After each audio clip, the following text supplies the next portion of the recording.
Session में हम start क्या करने वाले हैं, वेव्स का पार्ट 2। तो बहुत ही छोटा सा सेशन है। तो ऐसे यहाँ पे वही दोनों सर्कमस्टांसेस हैं। ये string closed eight one and open at one की तरह बिहेव करेगा, और ये string closed at both the ends की तरह बिहेव करेगा ओपन ऑर्गन पे। ठीक है, डिस्प्लेसमेंट नोड जो होनी चाहिए वो होना चाहिए क्लोज्ड एंड पे, और डिस्प्लेसमेंट एंटी नोड कहाँ होनी चाहिए, डिस्प्लेसमेंट एंटी नोड होनी चाहिए ओपन। ये इंपॉर्टेंट पॉइंट। अब देखिए, जैसा कि आपको याद होगा, strings open at one and and closed eight one and, उसमें क्या था, डबल नहीं हो पा रहा था। आओ इससे रिलेटेड एक क्वेश्चन करते हैं। क्वेश्चन ये क्लोज्ड ऑर्गन पाइप है, इसकी फंडामेंटल फ्रीक्वेंसी है 1.5 किलोहर्ट्ज। ठीक है, the number of overtones that can be distinctly heard by a person with this organ pipe will be। और ये जो नेट वेव आप देख रहे हो, तो ये देखो आपको एक बड़ा बल्कि सा पोर्शन, तो ये आपका मैक्सिमम आ गया, आपको बहुत ज्यादा साउंड सुनाई देगा, यहाँ पे आपको बहुत कम साउंड सुनाई देगा, यहाँ पे आपको बहुत ज्यादा साउंड सुनाई देगा, वहाँ पे आपको बहुत कम साउंड सुनाई देगा। ये तो बहुत इंपॉर्टेंट है। सोर्स की वेलोसिटी हो या ऑब्जर्वर की वेलोसिटी, भाई वो साउंड की स्पीड से कम होना चाहिए, क्योंकि साउंड की स्पीड से जहाँ क्रॉस हो गए वहाँ शॉक वेव्स का कॉन्सेप्ट आ जाता है। ठीक है, तो अगर सोर्स जैसे मान लो सुपरसोनिक मिसाइल्स हैं, तो सुपरसोनिक मिसाइल जो होती है उनके पीछे एक बहुत बड़ा कोनिकल सा शॉक वेव बनता है, वहाँ पे जो आदमी खड़ा हो गया उसके कान के पर्दे गए। समझ रहे हो बात को? अब तुम बोलोगे सर इसमें तो सिनेरियो अलग अलग हो सकता है, कभी कभी हो सकता है ऑब्जर्वर ना जा रहा हो, उल्टा जा रहा हो। बिल्कुल हो सकता है, कभी कभी ऑब्जर्वर अलग जा रहा हो और सोर्स अलग जा रहा हो, लेकिन ये तुम्हारा स्टैंडर्ड केस है। हेलो एवरीवन, क्या हाल है आप लोगों के यार? सो हम वापस आ गए हैं, and first of all I welcome all of you to this very amazing platform of infinity learn by Shri Chaitanya. एंड हम पिछले सेशन में, यू ऑल आर नोइंग, हमने वेव्स का पार्ट 1 कंप्लीट किया था, और इस सेशन में हम स्टार्ट क्या करने वाले हैं, वेव्स का पार्ट 2। सो बहुत ही छोटा सा सेशन है, जिसमें हम कुछ पेंडिंग टॉपिक्स जो रह गए हैं, जैसे कि स्टैंडिंग वेव का फॉर्मेशन एक ऑर्गन पाइप में कैसे बनता है, साथ ही साथ रेजोनेंस कॉलम एक बहुत अच्छा एक्सपेरिमेंट है, फिर एंड करेक्शन, और फिर बहुत ही इंपॉर्टेंट डॉपलर इफेक्ट, और कुछ प्रीवियस ईयर क्वेश्चंस भी हैं। सो इन सारी चीज़ों को जो कि रह गई थी पिछले सेशन में, हम इस सेशन में कंप्लीट करेंगे। एंड आई सपोज आप सभी ने प्रीवियस सेशन को देखा है, यू ऑल आर अवेयर कि स्टैंडिंग वेव्स क्या होती हैं, जितने भी कॉन्सेप्ट्स मैंने पिछले सेशन में बताए थे सब आपके रिवीजन हो चुके हैं, you all are now aware of it. और अब हम जो पेंडिंग पोर्शन रह चुका है इस सेशन में, we will be beginning with the part 2 of waves. And कुछ एनसीईआरटी सारांश सीरीज के बारे में बता देता हूँ। तो यार ये एक बहुत ही अमेजिंग सी सीरीज रन हो रही है इन्फिनिटी लर्न के यूट्यूब प्लेटफॉर्म पे, जहाँ पे आपको एक कम समय में क्रिस्प मैनर में एक बहुत ही एक्सपीरियंस सेट ऑफ टीम के द्वारा सारी की सारी जो एनसीईआरटी, देखो नीट का पूरा एग्जाम एनसीईआरटी बेस्ड, राइट? सो एनसीईआरटी का पूरा जो एक समराइज्ड वर्जन होता है एग्जाम पॉइंट ऑफ व्यू से, जो आपको एक बहुत अच्छा रिवीजन दे सकता है इन एंड के कुछ दिनों में नीट 2023 के लिए, वो रन कर रहा है। एंड आई सपोज आप जो जो इस चैनल को फॉलो कर रहे हैं वो इस सेशन देख रहे होंगे। ट्रस्ट मी गाइज, अगर आप इन सेशंस को भी देख लेते हो, आपके मार्क्स वहीं के वहीं इंप्रूव हो जाएंगे। आप जिस लेवल पे हो, आप मीडियोकर पे हो, आपका रिवीजन कंप्लीट हो चुका है, आपका कुछ कंप्लीट नहीं भी हुआ है, या आप कंप्लीट हो बट वो कॉन्फिडेंस नहीं आ रहा है, आपको सारी ही चीज़ों में बहुत हेल्प करेगी ये एंटायर सीरीज।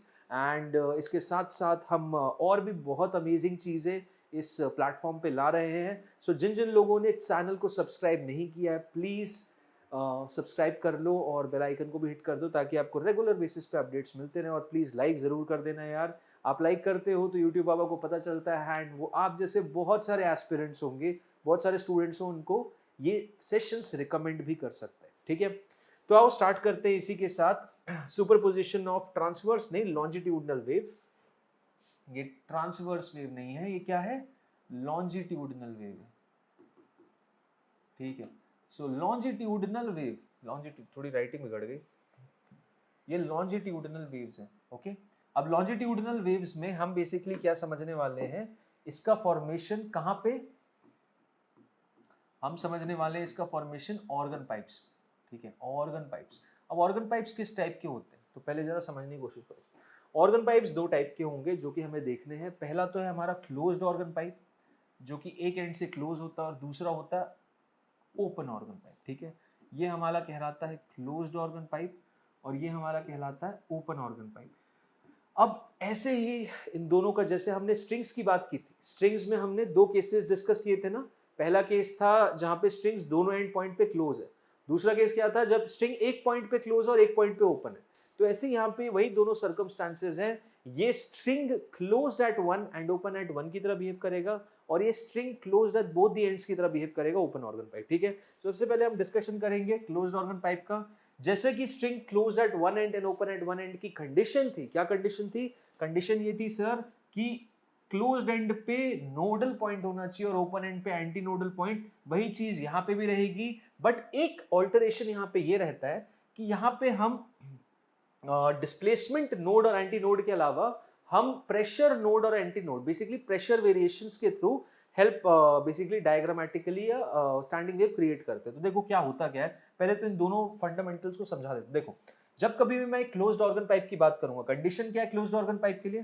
कंडीशन सिंपल है, कंडीशन ये है कि नोडल पॉइंट, नोड बेसिकली कहां होनी चाहिए? क्लोज्ड एंड पे, क्लोज्ड एंड पे, और एंटी नोड कहां होना चाहिए? ओपन एंड पे। ठीक है, ये किसके बारे में बात कर रहा हूं अब मैं बताता हूं। ये बात कर रहा हूं मैं डिस्प्लेसमेंट की। सो डिस्प्लेसमेंट नोड जो होनी चाहिए वो होना चाहिए क्लोज्ड एंड पे, और डिस्प्लेसमेंट एंटी नोड कहां होनी चाहिए?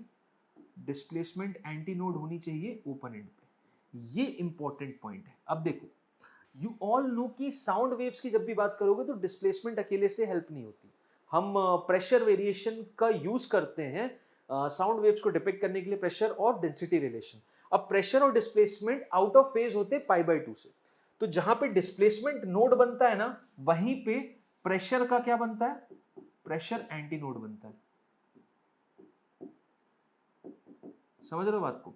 तो मैं कंडीशन को अगर डिफाइन करने जाऊंगा क्लोज्ड ऑर्गन पाइप की, तो ये बोल सकते हैं या तो डिस्प्लेसमेंट नोड बनाओ तुम क्लोज्ड एंड पे, जो कि देख सकते हो यहाँ पे ये डिस्प्लेसमेंट का रिलेशन है with on this organ pipe. So displacement node यहाँ पे बना, बट डिस्प्लेसमेंट एंटी नोड यहाँ पे बना। ओके, बट वही चीज में प्रेशर की बात करूं तो प्रेशर एंटी नोड यहाँ बना, यहाँ पे मॉलिक्यूल्स का बहुत पास आ जाते हैं, एनहांस हो जाता है प्रेशर, और यहाँ पे मॉलिक्यूल्स ओपनली बाहर जाते हैं, तो यहाँ पे प्रेशर एटमॉस्फेरिक प्रेशर से रिड्यूस हो जाता है। तो प्रेशर नोडल पॉइंट कहां बनता है? प्रेशर नोडल पॉइंट बनता है ओपन एंड पे। ठीक है, ये होती है आपकी कंडीशन। ये किसकी कंडीशन होती है? एक open organ, sorry closed organ pipe की। एक क्लोज्ड ऑर्गन पाइप की कंडीशन ये होती है या तो डिस्प्लेसमेंट एंटी नोड बनाओ, तो अब तुम डिस्प्लेसमेंट रिलेशन से भी स्टैंडिंग वेव डिनोट कर सकते हो या फिर प्रेशर से भी कर सकते हो। बेटर ये हम डिस्प्लेसमेंट से करते हैं, बट ये जरूर समझेंगे कि यार हाँ कल को एग्जाम में प्रेशर नोड की सिचुएशन आएगी, तो वी शुड बी नोइंग कि हम किस तरीके से उस सिचुएशन को परसीव करेंगे। अब आओ बात करते हैं इसमें फर्स्ट हार्मोनिक और बाकी सारी चीजों के बारे में। सो देखो अगर मैं क्लोज्ड ऑर्गन पाइप की बताऊं तो सबसे फंडामेंटल हार्मोनिक, फंडामेंटल मोड या फिर फर्स्ट हार्मोनिक, इसको फर्स्ट हार्मोनिक भी बोलते हैं, ये फॉर्मेशन कब होगी? जब इस कंडीशन को इस हिसाब से आप सेटिस्फाई कर दो। ये रहा आपका फर्स्ट हार्मोनिक का केस कि भाई डिस्प्लेसमेंट पे आ जाओ, तो डिस्प्लेसमेंट नोड यहां बनी, डिस्प्लेसमेंट एंटी नोड यहां बनी, इसकी लेंथ अगर L है तो आप देख सकते हो ये पूरे लैम्डे का 1/4 हिस्सा है ना, पूरे लैम्डा का 1/4 है, यानी लैम्डा बाय 4 बेसिकली मेरा L के बराबर होगा। तो मैं लैम्डा को क्या बोल सकता हूँ? लैम्डा हो जाएगा मेरा 4 टाइम्स L के बराबर। अब लैम्डा अगर मेरा 4 टाइम्स L है तो मुझे बताओ फ्रीक्वेंसी कितनी हो जाएगी? V बाय लैम्डा हो जाएगी, यानी V बाय 4L। सो ये मेरा हो गया फर्स्ट हार्मोनिक। ठीक है, ये हो गया मेरा फर्स्ट हार्मोनिक, जो कि आप यहाँ पे देख सकते हो 3 लैम्डा बाय 4 L के बराबर, यानी लैम्डा 4L बाय 3। सो आपका फर्स्ट हार्मोनिक क्या हो जाएगा? फर्स्ट हार्मोनिक हो जाएगा आपका फर्स्ट हार्मोनिक कहाँ है? यहाँ नहीं लिखा। अच्छा ओके, ये तो फर्स्ट ओवरटोन पे आ गए। तो फर्स्ट हार्मोनिक आप देख सकते हो, फर्स्ट हार्मोनिक की वैल्यू ये आ गई। ये फर्स्ट हार्मोनिक की फ्रीक्वेंसी होगी या फिर फंडामेंटल मोड की। अब मैं आगे बढ़ता हूं, तो अब देखो जैसा कि आपको याद होगा strings open at one and and closed eight one and में, उसमें क्या था? डबल नहीं हो पा रहा था, मतलब जो फंडामेंटल मोड था फर्स्ट हार्मोनिक था उसका डबल पॉसिबल नहीं, क्योंकि इसका डबल पॉसिबल करोगे तो देखो क्या हो जाएगा? ओपन एंड पे एक नोड क्रिएट हो जाएगा, तो इसका थ्राइस पॉसिबल। तो वही सिनेरियो यहां भी होता है कि इसमें फर्स्ट ओवरटोन जो होता है वो बेसिकली थर्ड हार्मोनिक होता है, यहाँ पे थर्ड हार्मोनिक होता है। ठीक है, सेकेंड हार्मोनिक पॉसिबल नहीं है, याद रखोगे आप लोग। ठीक है, सो यहाँ पे थर्ड हार्मोनिक होता है, और थर्ड हार्मोनिक वही आप देख सकते हो डिस्प्लेसमेंट को फॉलो कर रहे थे, तो यहाँ पे बना, यहाँ पे बना, और यहाँ पे क्या बन गया? डिस्प्लेसमेंट का एंटी नोड बन गया। सीधी सिंपल सी बात है। तो यहाँ पे 3 times lambda by 4, lambda by 4, lambda by 4, lambda by 4, 3 times lambda by 4L है, यानी लैम्डा हो जाता है 4L/3, लैम्डा 4L/3, तो फ्रीक्वेंसी कितनी हो जाती है? फ्रीक्वेंसी हो जाती है v अपॉन लैम्डा 1, यहाँ करता हूँ, तो फ्रीक्वेंसी हो जाएगी v बाय लैम्डा, यानी 3v/4L, ठीक है। और ये क्या होती है मेरी थर्ड हार्मोनिक की है। F1 कितना था? F1 था सर मेरा v/4L, ठीक है। सो ये मेरा F1 हो गया, ये मेरा 3v/4L F3 हो गया। ऐसी F5 की बात करूंगा जो कि पॉसिबल है। F5 कितना हो जाएगा? एनालॉजी से बता दो यार, F5 विल बी 5v/4L। तो ऐसे ही मेरा nth नहीं होगा, क्योंकि nth इसमें इवन भी हो सकता है ना, और यहाँ पे इवन हार्मोनिक्स तो पॉसिबल नहीं है। तो ऐसे नीचे जाऊंगा तो F2n+1, 2n+1 एक सबसे अच्छा पैरामीटर होता है किसी भी ऑड क्वांटिटी को दिखाने का। सो 2n+1 कितना हो जाएगा? 2n+1 v/4L, ठीक है। देख लो, ये फिफ्थ था तो ये किसको डिपेक्ट कर रहा था? ये फर्स्ट ओवरटोन को कर रहा था। ये फंडामेंटल करता है, फंडामेंटल, ये करता आपका फर्स्ट ओवरटोन, ये करता है सेकेंड ओवरटोन।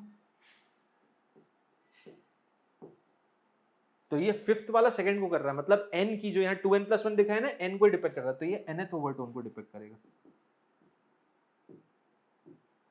देख लो आप, 2n+1 रख के देख लो, n = 0 यहाँ रखोगे 1 आ जाएगा, n = 1 यहाँ रखोगे 3 आ जाएगा, n = 2 रखोगे 12 आ जाएगा, ठीक है।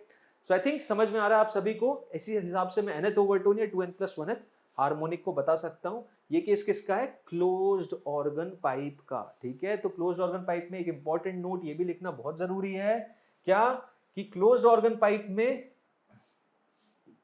बहुत इंपॉर्टेंट पॉइंट है ये,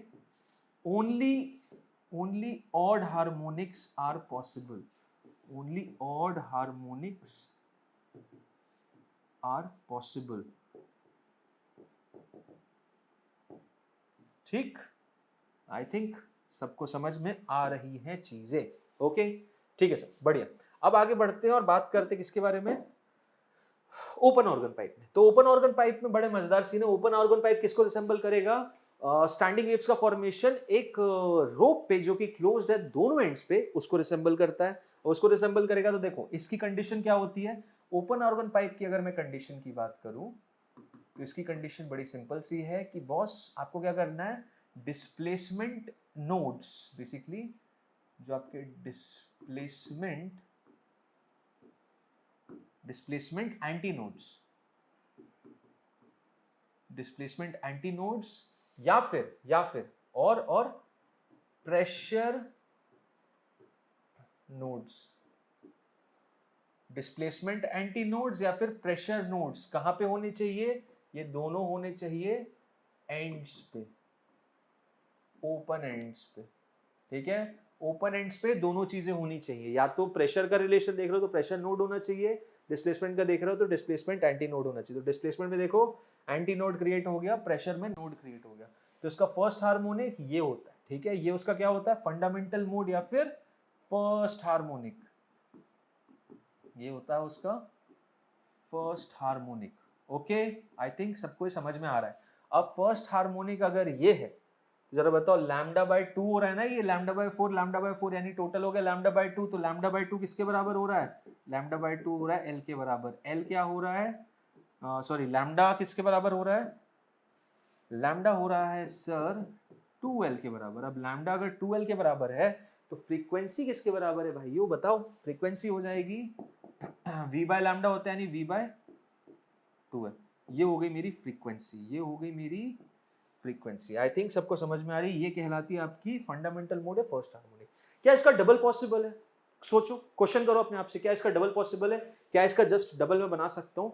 क्यों नहीं बना सकते? बिल्कुल बना सकते हो, क्योंकि बना लोगे इसका डबल तो क्या हो जाएगा, इसके डबल में पॉसिबिलिटी मेरी कंडीशन वॉयलेट नहीं हो रही। तो देखो डबल ही रहा, यहाँ तक था ना पहला, इसका जस्ट डबल जोड़ दिया आगे, तो ये इसका सेकेंड हार्मोनिक पॉसिबल है, और वही इसका फर्स्ट ओवरटोन भी कहलाता है। तो इसको मैं सेकेंड हार्मोनिक बोलता हूँ। कर रहा है ना रिसेंबल एकदम उसकी तरह, जहां पे string closed at both and, उसी की तरह रिसेंबल कर रहा है। देख लो सेकंड हार्मोनिक पॉसिबल है, समझ में आया?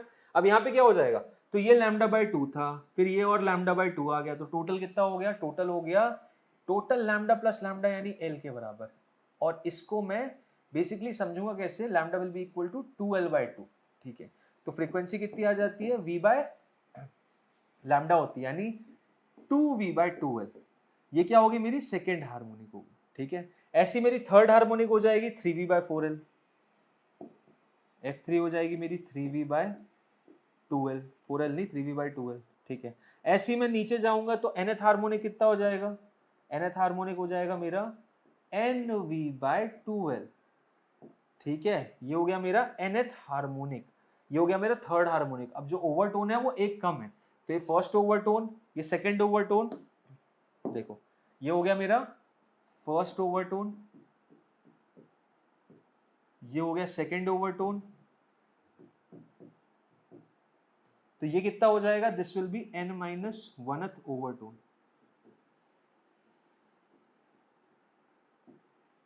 समझ में आ रहा है आप लोगों को, क्लियर है। तो इस हिसाब से आप डिफाइन करोगे फर्स्ट ओवरटोन, सेकंड ओवरटोन और n-1th ओवरटोन, यही तरीका है, यही प्रोसेस है। एंड आई थिंक आप सभी ये सब कॉम्प्रिहेंड कर पा रहे हो कैसे हमें एनालिसिस करना है, ठीक है। तो इस हिसाब से nth ओवरटोन देखो मैंने अभी डिफाइन कर दिया, कितना हो जाएगा, nth ओवरटोन विल बी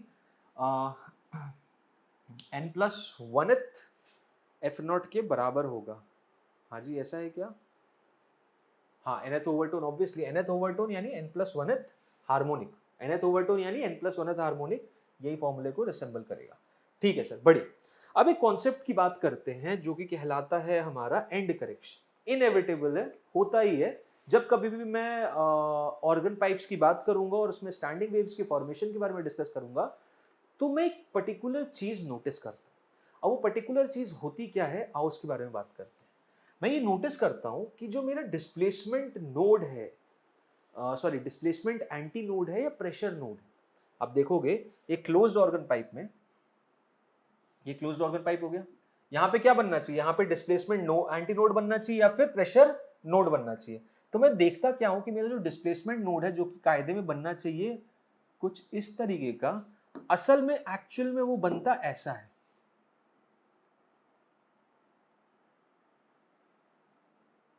समझ रहे हो बात को, मतलब एक थोड़ी एक्स्ट्रा डिस्टेंस ऊपर बनता है मेरा डिस्प्लेसमेंट एंटी नोडल पोजिशन।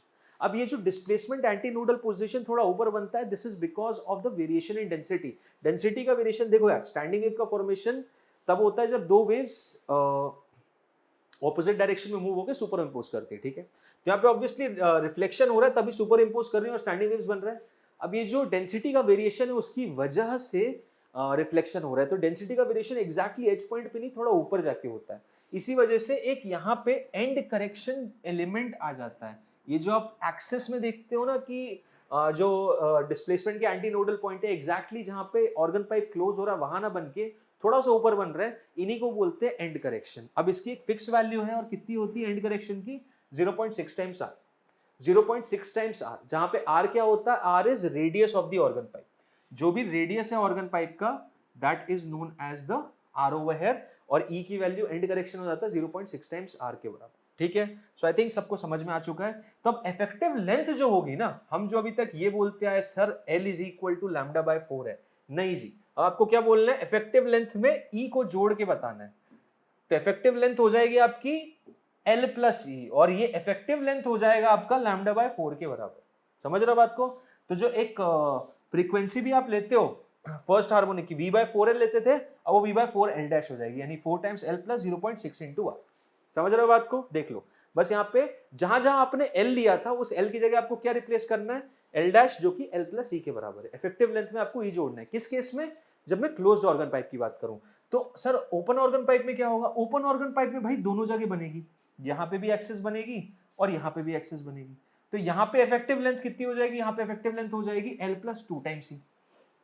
पहले आपकी L प्लस E थी किसमें, क्लोज्ड ऑर्गन पाइप में, यहाँ पे L प्लस 2 टाइम्स E। दो बार एंड करेक्शन को जोड़ना पड़ेगा, एक दाएं एक बाएं, दोनों एंड पे हो, ठीक है। तो आई थिंक ये चीज समझ में आ गई है। आगे बढ़ते हैं और बात करते हैं रेजोनेंस ट्यूब के बारे में, जो कि बहुत इंपॉर्टेंट एक्सपेरिमेंटल सेटअप है, स्कूल्स में भी होता है। ये एक्सपेरिमेंटल सेटअप होता है स्पीड ऑफ साउंड पता करने के लिए, ठीक है। ट्यूनिंग फॉर्क, अब इसमें करते क्या है, देखो इसका अपैरेटस बताता हूँ। तो देखो अपैरेटस कुछ इस टाइप का रहता है, यहाँ पे पूरा पानी भरा रहता है, दिस इज ऑल लिक्विड, या एक सब्सटेंस भर दिया आपने, कोई लिक्विड भर दिया, ओके। अब इसमें क्या कर रहे हैं हम,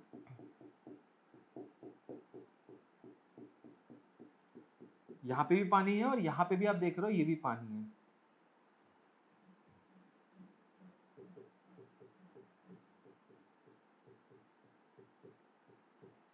ठीक है, ये पूरा आप जो देख रहे हो ये पूरा वाटर ही है। Okay, this is entirely water. अब देखो ये एडजस्टेबल रहता है, इसके एडजस्ट करने से यहाँ पे पानी आपका चेंज होता रहेगा। You already know, fluid mechanics पढ़ चुके हो। इसके लेवल ऊपर नीचे करने पे यहाँ पे लेवल अपने आप ही ऑटोमेटिकली एडजस्ट हो जाता है। अब होता क्या है, मैं एक ट्यूनिंग फॉर्क को प्रेस करता हूँ और एक ट्यूनिंग फॉर्क को इसके पास ले आता हूँ। एक ट्यूनिंग फॉर्क को वाइब्रेट करके हिट मार के इसके पास ले आता हूँ। अब ऑब्वियसली ट्यूनिंग फॉर्क जो भाई वो तो वाइब्रेट कर रही है, वो तो वाइब्रेट कर रही है। अब वो वाइब्रेट कर रही है तो उसके वाइब्रेशंस यहाँ में आ जाते हैं और ये क्लोज्ड ऑर्गन पाइप की तरह बिहेव करता है। और जिस पॉइंट पे एक परफेक्ट स्टैंडिंग वेव क्रिएट हो जाती है वहां पे रेजोनेंस की सिचुएशन क्रिएट हो जाती है। और रेजोनेंस की सिचुएशन क्रिएट होती है, बहुत तेज ढप सा आवाज आती है। मतलब एक रेजोनेंस जैसी स्टैंडिंग वेव बजेगी आपको एक अलग सा साउंड क्रिएट होगा and you will get to know कि हाँ एक स्टैंडिंग फॉर्मेशन, स्टैंडिंग वेव का फॉर्मेशन हो गया। अब इसके लेंथ को वेरी करने से, एक सपोज L1 लेंथ पे मुझे आपका फर्स्ट हार्मोनिक मिल गया या कोई भी हार्मोनिक मिल गया और दूसरा L2 लेंथ पे मुझे दूसरा हार्मोनिक मिल गया। समझ रहे हो बात को? देखो जरा ध्यान दो, क्लोज्ड ऑर्गन पाइप में क्या क्या केस होते हैं। क्लोज्ड ऑर्गन पाइप में बेसिकली L1 पे मुझे हो सकता है λ/4 मिल गया या कोई और किसी क्वांटिटी में λ/4 मिल गया, तो सपोज λ/4 फर्स्ट ही ले लेता हूँ। ऐसी L2 में मुझे क्या मिल जाएगा, L2 में मुझे मिल जाएगा 3 टाइम्स λ/4, क्योंकि इसमें ऑब्वियसली ऑड हार्मोनिक्स ही पॉसिबल है, इवन तो पॉसिबल है नहीं। तो उसके जस्ट थोड़ा सा लेंथ नीचे किया और जो नेक्स्ट हार्मोनिक वो मिल गया। अब यहाँ पे अगर मैं डिफरेंस लूंगा L2 - L1 तो उसकी वैल्यू कितनी हो जाएगी, उसकी वैल्यू हो जाएगी λ/2 के बराबर। मानते हो इस चीज को? λ/2 हो जाएगी, बिल्कुल सर। तो L2/L1 तो यहाँ पे एक स्केल मार्क्ड है, उस स्केल से मैं L2 - L1 निकाल लूंगा। अब L2 - L1 तुमने निकाल लिया, मतलब तुम्हें लैम्डा पता चल गया। लैम्डा पता चल गया, लैम्डा की वैल्यू कितनी हो रही है, 2 टाइम्स L2 - L1 के बराबर। जी सर ठीक है। अब अगर तुमने ये लैम्डा पता कर लिया तो तुम स्पीड ऑफ साउंड नहीं पता सकते हो। वेलोसिटी ऑफ साउंड क्या होती है, F × लैम्डा। F की वैल्यू कितनी होगी, F की वैल्यू तो ये होगी जितनी तुम यहाँ पे ट्यूनिंग फॉर्क से क्रिएट कर रहे हो, जितना तुम यहाँ पे फ्रीक्वेंसी क्रिएट कर रहे हो वही F यहाँ पे आएगा। उसमें ये लैम्डा मल्टीप्लाई कर दो तो क्या तुम्हें वेलोसिटी ऑफ साउंड नहीं पता चल जाएगा? वेलोसिटी ऑफ साउंड में बड़े आराम से पता चल जाएगा, कितना आ जाएगा, F × 2 टाइम्स L2 - L1। देखो यहाँ से तुम वेलोसिटी ऑफ साउंड पता कर सकते हो। तो एक एक्सपेरिमेंट सेटअप होता है वेलोसिटी ऑफ साउंड पता करने के लिए, और इससे आप बड़ी इजीली आप बता सकते हो एयर में speed of sound 340 meter per second के अराउंड आता है। ठीक है, so through this setup you can very easily calculate what has been told to you कि स्पीड ऑफ साउंड कितना होता है। ठीक, ओके सर, बढ़िया, यही पूरा सेटअप है जो कि मैंने आप लोगों को बताया। ओके, आओ इससे रिलेटेड एक क्वेश्चन करते हैं। क्वेश्चन ये, क्लोज्ड ऑर्गन पाइप है, इसकी फंडामेंटल फ्रीक्वेंसी है 1.5 किलोहर्ट्ज। ठीक है, the number of overtones that can be distinctly heard by a person with this organ pipe will be okay, assume that the highest frequency a person can hear is 20,000 hertz. okay, कितने सारे overtones basically इसमें fundamental को count करोगे तो, और fundamental count नहीं करोगे तो नंबर। ठीक है, तो यहाँ पे कितने सारे नंबर ऑफ ओवरटोन्स तुम हियर कर सकते हो, देखते हैं। तो देखो, और क्लोज्ड ऑर्गन पाइप में हमें पता है जो सिनेरियो वो इस तरीके का रहता है और इसमें ऑड हार्मोनिक्स एग्जिस्ट करते हैं। मतलब अगर 1.5 है ये फर्स्ट वाला है 1.5, तो जो सेकंड पॉसिबल होगा वो कौन सा होगा, सेकंड वाला ये होगा। ठीक है, सेकंड वाला हो जाएगा 3, जो कि हो जाएगा 3 टाइम्स F1 यानी 4.5। तो हमें देखना ये है, ध्यान से सुनो, हमें नोटिस ये करना है कि कौन कौन से ऑर्गन पाइप्स बेसिकली मेरी रेंज में आ रहे हैं। कौन सी रेंज भाई, ये रेंज है ना कि मैं 20,000 हर्ट्ज से ज्यादा की तो सुन ही नहीं सकता, और यहाँ पे 1.5 किलो हर्ट्ज तक दिया। तो 1.5 × 3 करोगे 4.5, 5 करोगे 6 करोगे 10 करोगे तो 15 हर्ट्ज, 15 किलो हर्ट्ज वो भी सुन सकते हो। सॉरी 10 तो वैसे होगा ही नहीं क्योंकि इवन है, बट बता रहा हूँ 11 पे हो सकता है। ठीक है, क्योंकि 15 हर्ट्ज में 1.5 16.5, 13 पे हो सकता है। 13 पे कितना हो रहा है, 19.5। 13 से ज्यादा 15 पे नहीं हो सकता। समझ रहे हो बात को? मतलब कौन कौन से पॉसिबल है, बेसिकली पॉसिबल है F1 पॉसिबल है, F3 पॉसिबल है, F5 पॉसिबल है, फिर F7 पॉसिबल है, F9 पॉसिबल है, F11 पॉसिबल है और F13 पॉसिबल। ठीक है, F13 मेरा क्या है, फंडामेंटल मोड होगा, ये मेरा 6th ओवरटोन होगा। तो ठीक है, कौन सा number, the number of overtones that can be distinctly, तो number of overtone which is going to be heard last, that is going to be 6th, but total number of overtone जैसे बताऊं count करके तो total 7 है, ठीक है, 7 हमको मिलेंगे, okay. So 7 number of overtones we can clearly hear, okay. They are not talking about the कौन से नंबर का ओवरटोन तुम लास्ट में सुन सकते थे, ठीक है, कौन से नंबर का overtone, it is obviously 7th, but तुम्हें चाहिए कितने टोटल ओवरटोन्स तुम सुन सकते हो। 15वां कर दोगे इसके बाद तो 20 के ऊपर चला जाएगा, 20 के ऊपर जाएगा तो हमारी लिमिट बिल्कुल नहीं है। तो आई थिंक ये पूरा क्वेश्चन आपको समझ में आ चुका है, बड़ा स्टैंडर्ड सा क्वेश्चन था and you should be knowing it. आओ बात करते हैं बीट फॉर्मेशन के बारे में। जैसा कि मैंने बताया था सुपरपोजिशन में 3 चीजें सबसे कीमती हैं, सबसे इंपॉर्टेंट है। सबसे पहला तो होता है आपका सबसे पहला आपका क्या होता है, सबसे पहला होता है आपका इंटरफेरेंस। देन इंटरफेरेंस के बाद नेक्स्ट जो आता है that is standing wave formation, और फिर आता है लास्ट में बीट फॉर्मेशन। अब बीट्स में क्या होता है, बीट्स में बेसिकली 2 वेव्स रहती हैं, वापस सुपर इम्पोज करती है, बट इन 2 वेव्स की खासियत होती है, ये जो 2 वेव्स रहती हैं इनके बीच में एंगुलर फ्रीक्वेंसी का वेरिएशन रहता है, मतलब इनके बीच में फ्रीक्वेंसी अलग अलग है। अब फ्रीक्वेंसी के अलग अलग होने से क्या होता है, बीट का फॉर्मेशन होता है। अब आप इस तरीकों को देखोगे तो यार नॉर्मल आजकल के म्यूजिक में हम बोलते हैं सर बीट्स नहीं है, बीट्स होती है तो मजा आता है, बीट्स होता है तो साउंड में मजा आता है। रीले भी वही चलती है जिसमें बीट्स ज्यादा अच्छी होती है। ये बीट्स क्या है, बीट्स बेसिकली वही है, 2 साउंड वेव ऐसी रन करो जिनकी फ्रीक्वेंसी डिफरेंट हो, और 2 फ्रीक्वेंसी अलग अलग हो तो जो नेट फॉर्मेशन होता है वो बीट कहलाता है। मतलब आपको एक अप एंड डाउन साउंड सुनाई देता है, कुछ इस तरीके का। देखो बताता हूँ। तो यहाँ पे जैसे देख रहे हो 2 वेव्स हैं, ये फर्स्ट वेव है F1, ये सेकंड वेव है F2 जिसकी फ्रीक्वेंसी, और ये जो नेट वेव आप देख रहे हो तो एक देखो आपको एक बड़ा बल्कि सा पोर्शन, तो ये आपका मैक्सिमा आ गया, आपको बहुत ज्यादा साउंड सुनाई देगा, यहाँ पे आपको बहुत कम साउंड सुनाई देगा, यहाँ पे आपको बहुत ज्यादा साउंड सुनाई देगा, वहां पे आपको बहुत कम साउंड सुनाई देगा। तो यही टाइप का सेटअप है, 2 वेव्स है, फाइनली आपको ऐसे बीट्स फॉर्म होते दिखाई देती है, ठीक है। मतलब एक पॉइंट पे आपको बहुत ज्यादा इंटेंसिटी की आवाज सुनाई देगी, एक पॉइंट पे बहुत कम इंटेंसिटी की आवाज सुनाई देगी। This is what beat formation is all about, ठीक है। तो इसकी एक स्टैंडर्ड इक्वेशन की बात करें, वही principle of superposition as I told you. First wave आप देखो, ये मान लो y1, आप ये मान लो y1 is a sin of omega 1 into t। मैं for the time being x equals to 0 ले रहा हूं ताकि इजीनेस रहे कैलकुलेशन करने में, और सिमिलरली y2 में मान ले रहा हूं a sin of omega 2 into t, ठीक है। तो यहाँ इन दोनों को जब मैं इंटरफेयर करूंगा सुपरपोजिशन प्रिंसिपल से, देखो ये रिजल्ट आएगा, और इसमें मैं देखो बेसिकली बता सकता हूँ ये रिलेशन में ये जो एलिमेंट आप देख रहे हो ये मेरा एम्पलीट्यूड कहलाता है। ये मेरा क्या कहलाता है, this becomes my amplitude, okay. So amplitude का वेरिएशन कुछ इस तरीके से होता है। Amplitude is a function of time and frequency of variation of amplitude हो जाता है n1 minus n2/2। Frequency of the resultant wave जो होती है वो होती है n1 plus n2/2। n1 plus n2/2 किसकी होती है, जो फ्रीक्वेंसी रिजल्टेंट वेव की, जो रिजल्टेंट वेव आ रही है ना, रिजल्टेंट वेव देख लो, वो ओमेगा 1 plus ओमेगा 2, मतलब n1 plus n2/2। n1 is the natural frequency and omega 1 is the angular frequency, ठीक है। और एम्पलीट्यूड का वेरिएशन होता है ओमेगा 1 minus ओमेगा 2/2। ये तो इंपॉर्टेंट है, साथ ही साथ जो सबसे इंपॉर्टेंट पैरामीटर है वो ये होता है कि बीट फ्रीक्वेंसी क्या होती है। अब बीट फ्रीक्वेंसी होती है 1 अपॉन टाइम पीरियड, ठीक है। बीट फ्रीक्वेंसी होती है 1 upon time period. Time period किसका, 2 सक्सेसिव मैक्सिमास का। जैसे कि आपको मैं वो जिफ फाइल में दिखाता हूँ, यहाँ पे आप ये देख सकते हो 2 सक्सेसिव मैक्सिमम, मतलब ये इन दोनों के बीच में ये जो दूरी है, ये टाइम गैप है, that is known as the one time period, ठीक है। और ये वन टाइम पीरियड बेसिकली जो होता है that is nearly equal to 1 upon n1 minus n2, ठीक है। ये होता है मेरा एक perfect time period between 2 successive maximas और मिनिमास। 2 सक्सेसिव मैक्सिमा और मिनिमा के बीच में जो टाइम पीरियड होता है 1 अपॉन n1 plus n2 होता है, जहां n1 n2 इंडिविजुअल फ्रीक्वेंसीज है, और यहां से 1 divided by this time period is what, beat frequencies. So beat frequency क्या होती है मेरी, बीट फ्रीक्वेंसी होती है मेरी n1 minus n2, ठीक है। Beat frequency is n1 minus n2। n1 is the frequency of the first source and n2 is the frequency of the second source, ठीक है। ये एक इंपॉर्टेंट पैरामीटर है और उसको आपको याद रखना है, ओके। ठीक है सर।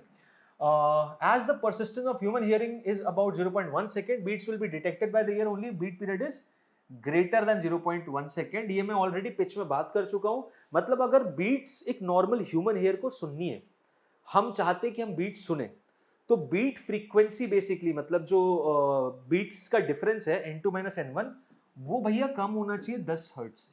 वो 10 हर्ट्ज से कम होना चाहिए, क्योंकि ह्यूमन ईयर्स जिसको परसिस्टेंस ऑफ ह्यूमन ईयर बोलते हैं वो 0.1 सेकंड होता है। मतलब 0.1 सेकंड से कम का टाइम गैप है, यानी बीट फ्रीक्वेंसी 10 हर्ट्ज से ज्यादा की है।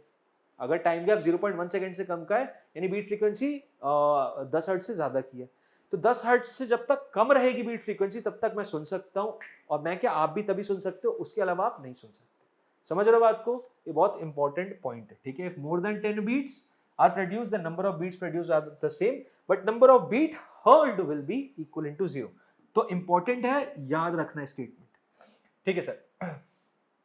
जो मैक्सिमा और मिनिमा का रेशियो रहेगा वो तो ऑब्वियसली केस है यार, a1 प्लस a2 का होल स्क्वायर मैक्सिमा बताता है और मिनिमा a1 माइनस a2। देखो I max बेसिकली हो जाता है, I max is directly proportional to the a max, okay, and a max whole square, और a max जो होता है that is a1 plus a2, ठीक है। साथ ही साथ a मिनिमम जो होता है that is a1 minus a2, okay, mod के साथ। So depending upon I max and I minimum, this is the ratio। ये फॉर्मुलेशन डायरेक्टली आप याद भी रख सकते हो, ठीक है। क्या यूजेस है बीट्स के? भाई बड़े शानदार यूजेस होते हैं। सबसे बेहतरीन यूज तो म्यूजिकल इंस्ट्रूमेंट्स में होता है बीट्स का, ठीक है। एक पर्टिकुलर फ्रीक्वेंसी आप बीट्स सुन पाते हो तभी आपको साउंड अच्छा भी लगता है, बीट्स नहीं होगा तो साउंड में कुछ नहीं है, ठीक है। टू डिटरमाइन अननोन फ्रीक्वेंसी पता कर सकते हो आप। To detect the presence of dangerous gases in mines, अब ये सिनेरियो अलग है जो कि हमें उसके लिए माइनिंग इंजीनियरिंग करने की जरूरत है, तो जो इंटरेस्टेड हो माइनिंग इंजीनियरिंग करना। हालांकि हम लोगों की माइनिंग इंजीनियरिंग से कोसों दूर है, हम नीट एस्पिरेंट्स हैं, हमें डॉक्टर्स बनना है, इंजीनियर्स नहीं, ठीक है। अब हम बात करते हैं Doppler effect in sound wave. तो Doppler effect in sound wave का कॉन्सेप्ट ये है कि एक सोर्स होता है, एक ऑब्जर्वर होता है, ठीक है। सोर्स का काम है वेव्स प्रोड्यूस करना, ऑब्जर्वर का काम है वेव्स को परसीव करना। अब होता क्या है, इन दोनों के रिलेटिव मोशन की वजह से, मतलब कभी सोर्स मूव हो रहा है टुवर्ड्स ऑब्जर्वर या अवे फ्रॉम द ऑब्जर्वर, या ऑब्जर्वर मूव हो रहा है टुवर्ड्स द सोर्स या अवे फ्रॉम द सोर्स, जो फ्रीक्वेंसी ऑब्जर्वर परसीव कर रहा है, जो फ्रीक्वेंसी ऑब्जर्वर अक्वायर कर रहा है, समझ रहा है, वो वेरी कर जाती है natural frequency of the source. मतलब natural frequency of the source जो है और जो फ्रीक्वेंसी जो सोर्स ऑब्जर्व कर रहा है वो दोनों अलग अलग हो जाती है, ठीक है। और यही जो वेरिएशन है वही हम स्टडी करते हैं डॉपलर इफेक्ट में। तो डॉपलर इफेक्ट साउंड वेव्स में भी होता है और लाइट वेव्स में भी होता है, ठीक है। लाइट वेव्स हमारे टॉपिक में नहीं है बट साउंड वेव्स तो है, तो साउंड वेव्स हमें समझना है। अब इसका मैं आपको एक मैजिकल फॉर्मूला दे दूंगा जिससे आपका काम हो जाएगा। किन लिमिटेशंस क्या क्या भाई, velocity of source of sound must be less than the speed of sound, ये तो बहुत इंपॉर्टेंट है। सोर्स की वेलोसिटी हो या ऑब्जर्वर की वेलोसिटी, भाई वो साउंड की स्पीड से कम होना चाहिए, क्योंकि साउंड की स्पीड से जहां क्रॉस हो गए वहां शॉक वेव्स का कॉन्सेप्ट आ जाता है, ठीक है। तो अगर सोर्स जैसे मान लो सुपरसोनिक मिसाइल्स है, तो सुपरसोनिक मिसाइल जो होती है उनके पीछे एक बहुत बड़ा कोनिकल सा शॉक वेव बनता है, वहां पे जो आदमी खड़ा हो गया उसके कान के पर्दे गए कसम से, समझ रहे हो बात को। तो स्पीड ऑफ साउंड से अगर ज्यादा है सोर्स की स्पीड तो वहां पे डॉपलर इफेक्ट काम नहीं करेगा, वहां पे शॉक वेव्स बेसिकली पूरा वेव फ्रंट ही डिस्टर्ब हो जाएगा, ठीक है। If the velocity of sound source is greater than that of sound, then due to shock waves the wavefront gets distorted, consequently the change in frequency will not be observed by the observer। yes, there's going to be a problem और हमें उस चीज को cover भी नहीं करना है, that's beyond our scope basically।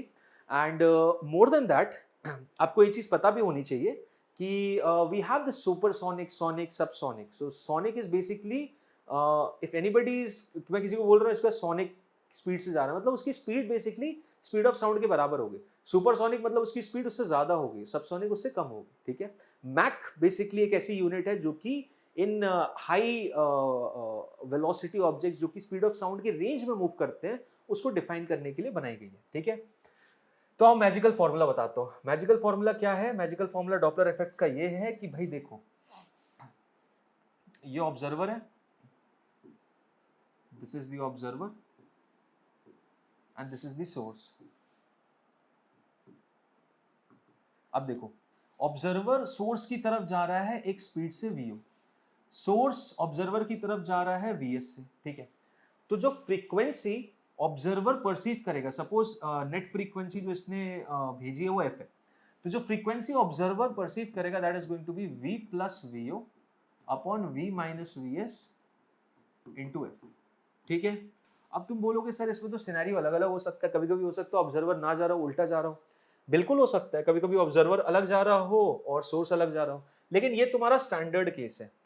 तुम्हें याद रखना है जब दोनों एक दूसरे की तरफ जाएंगे तो ये फॉर्मूला मुझे याद रखना है, किसी ने भी डायरेक्शन चेंज किया, कल को सोर्स उल्टा घूमने लगा ऑब्जर्वर इधर घूमने लगा, मैं उनके आगे नेगेटिव साइन लगा दूं। कल को मान लो ऑब्जर्वर इधर ही जा रहा है, सोर्स उल्टा घूमने लगा, तो सोर्स के आगे एक नेगेटिव ये पॉजिटिव हो जाएगा। कल को सपोज ऑब्जर्वर उल्टा घूमने लगा और सोर्स एज इट इज है, ये नेगेटिव रहेगा, ये नेगेटिव हो जाएगा। समझ में? मतलब जिसने भी अपना डायरेक्शन चेंज किया इस स्टैंडर्ड से, ये स्टैंडर्ड है जब दोनों एक दूसरे करीब आ रहे हैं, उस केस में मैं एक नेगेटिव साइन दोनों की वेलोसिटी जो भी चेंज करेगा उसके आगे लगा दूंगा और बस मेरा केस खत्म हो जाएगा। ठीक है, सो आई थिंक आपको समझ में आ चुका है डॉपलर इफेक्ट का पूरा कॉन्सेप्ट क्या है। ये मैजिकल फॉर्मूला याद रख लो, सारे केसेस सॉल्व हो जाएंगे डॉपलर इफेक्ट के, सारे के सारे। तो इसी के साथ आओ बढ़ते हैं आगे और कुछ क्वेश्चन सॉल्व करते हैं यार। ये पहला क्वेश्चन क्या है, a uniform rope of length L and mass M1 hangs vertically from a rigid support. ठीक है, रिजिड सपोर्ट से यूनिफॉर्म रॉड जो है वो हैंग कर रही है। A block of mass M2 is attached to the free end of the rope. Okay, a transverse pulse of wavelength λ1, एक ट्रांसवर्स वेव पल्स है λ1 की, is produced at the lower end of the rope. Lower and है रोप का, वहां पे transverse wave create कर दी है। The wavelength of the pulse when it reaches the top of the rope is λ2. The ratio of λ1 is to λ2 is. ठीक है, बिल्कुल सही बात, कोई दिक्कत नहीं, आराम से करते हैं। देखो, एक रोप है और इस रोप में hangs vertical from origin of mass M2 is attached। ठीक है, इसका खुद का मास तो देखो बॉस है M1। ठीक है, इसका खुद का मास M1 है, इसकी लेंथ कितनी है, इसकी लेंथ है टोटल L, और यहाँ पे एक और मास लगा हुआ है जिसकी वैल्यू है M2। अब देखो हो क्या रहा है, यहाँ पे तुमने एक वेव क्रिएट की, एक वेव पल्स क्रिएट की, ये रही एक वेव पल्स यहाँ पे है, जब इसका वेवलेंथ क्या है λ1 है ना, transverse wave produce at the lower and, और यही वेवलेंथ ऊपर चली गई जब, तो इसका वेवलेंथ हो गया λ2। ठीक, ओके सर, बढ़िया। अब एक बात बताओ, वेवलेंथ वेलोसिटी के साथ कैसे रिलेटेड है, क्योंकि देखो होगा क्या यहाँ पे अंतर, दोनों पॉइंट्स पे टेंशन अलग अलग है, दोनों ही पॉइंट्स पे टेंशन जो है वो अलग अलग है, और टेंशन क्योंकि अलग अलग है, यहाँ पे टेंशन की बात करूंगा, टेंशन यहाँ कितनी है, यहाँ T1, और यहाँ पे बात करूंगा यहाँ पे कितनी है T2। सो टेंशन जो है यहाँ T1 की वैल्यू हो जाएगी मात्र M2G, और इधर वैल्यू कितनी हो जाएगी T2 की, ये हो जाएगा M1 प्लस M2G। समझ रहे हो बात को, इसमें इसका मास और ये पूरी रोप का मास, दोनों ही मास लेने पड़ेंगे। अब टेंशन अलग अलग है तो वेलोसिटी अलग अलग होगी, यहाँ पे वेलोसिटी अलग होगी V2 और यहाँ पे वेलोसिटी अलग होगी V1, और वेलोसिटी अलग अलग होगी तो V is equal to f lambda, ये फॉर्मूला पता है ना, V is equal to f lambda। तो वहां से मैं वेलोसिटी का रिलेशन बता सकता हूँ कि V1 upon V2 will be equal to λ1 is to λ2, मतलब V1 is to V2 will be equal to λ1 is to λ2। एक रिलेशन तो यहाँ से पता चल गया। और दूसरी चीज, वेलोसिटी क्या होती है, वेलोसिटी होती है under root of T by nu, तो V1 is to V2 will be equal to under root of T1 is to T2। समझ में आया, एक रिलेशन ये यूज करना है इससे, एक रिलेशन ये यूज करना है इससे, तो V1 upon V2 λ1 upon λ2 के बराबर है, तो यहाँ पे रख दे भाई λ1 is to λ2। तो देख फाइनली मुझे ये रिलेशन ही यूज करनी है मात्र, कि λ1 upon λ2 will be equal to under root of T1 is to T2। Simple, λ1 is to λ2 ही निकालना है ना, λ2 is to λ1 will be equal to under root of T2 is to T1। So T2 की value ये रही, T1 की value ये रही, फटाफट लिख दो, λ2 is to λ1 की वैल्यू हो जाएगी under root of T2, T2 कितना है मेरा, M1 plus M2 into G divided by M2 into G, G से G कैंसिल, यानी M1 plus M2 divided by M2, M1 plus M2 divided by M2, ये रहा option number है। क्या correct है? हाँ जी सर, बिल्कुल करेक्ट है। समझ में आया? देख लो आपके सामने पूरा सोल्यूशन है। ये दो फॉर्मूले आपको पता होने चाहिए थे, ये वाले दो, अगर ये दो पता होते तो आप आराम से आंसर निकाल लेते। बड़ा सिंपल सा केस है, बाकी तो पूरा लॉज ऑफ मोशन का कॉन्सेप्ट। ठीक है, तो देखो लॉज ऑफ मोशन भी यूज होता है, लॉज ऑफ मोशन यूज हुआ यहाँ पे और वेव्स हुआ और फिर क्वेश्चन बन गया और आपके सामने लिखा हुआ है, तो आपको पता होगा दोनों कॉन्सेप्ट, तो आप कर लोगे।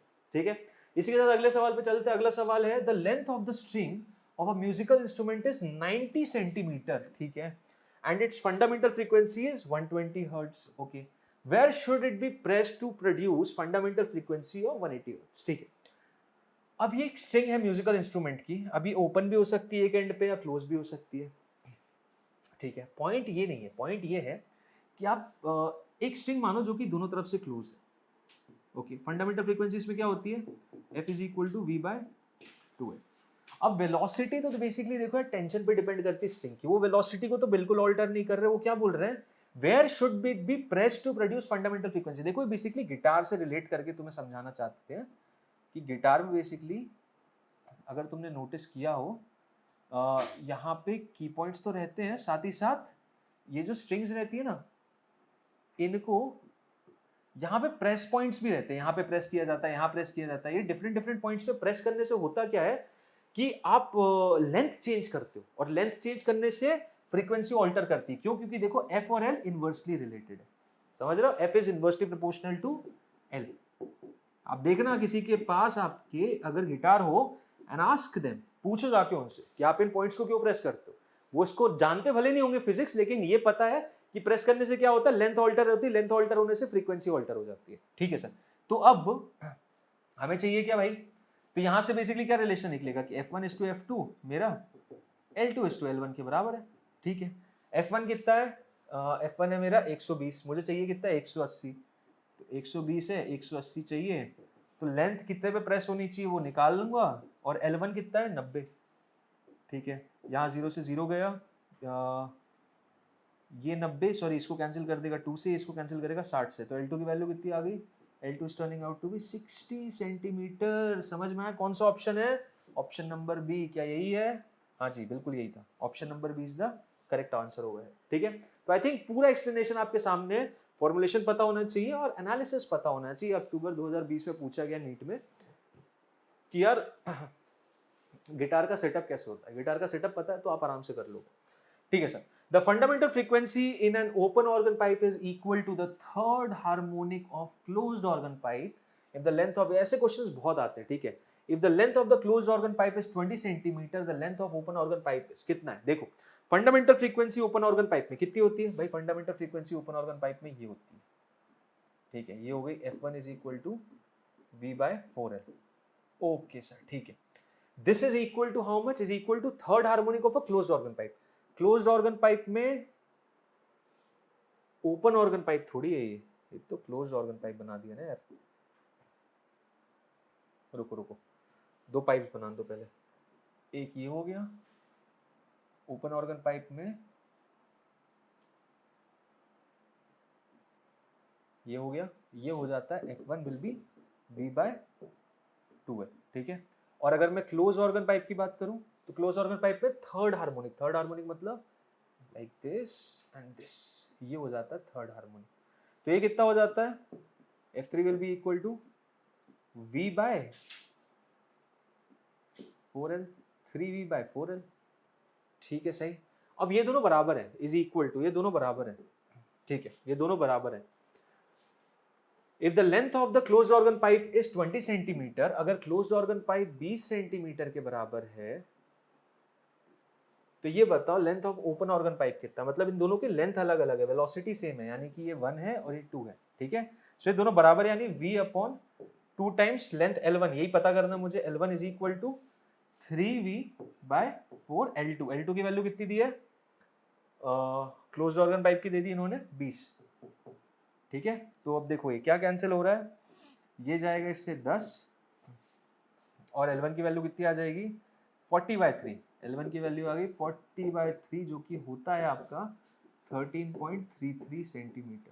ठीक है, आंसर है क्या ये? Option number C. चेक करते हैं, अरे क्या बात है, ऑप्शन नंबर सी ही मेरा आंसर है। ठीक है, सो आई थिंक पूरा एनालिसिस आपको समझ में आया है। ये केस है, आपको डायग्राम समझ में आएंगे तो आप बिल्कुल बता लोगे। स्टैंडर्ड केसेस हैं जो कि अभी हम डिस्कस जस्ट करके आए हैं, अगर आपको समझ में आता है तो देखो तुरंत आंसर निकाल सकते हो, कोई आपको इसमें मेमोराइज करने की, फॉर्मूला मेमोराइज करने की जरूरत नहीं है। ठीक है, तो इसी के साथ यार हम आज का सेशन कंप्लीट करते हैं। आई सपोज आप सभी को बड़ा मजा आया होगा, एंड वेव्स हमने पूरा कंप्लीट कर दिया है, कंप्लीटली।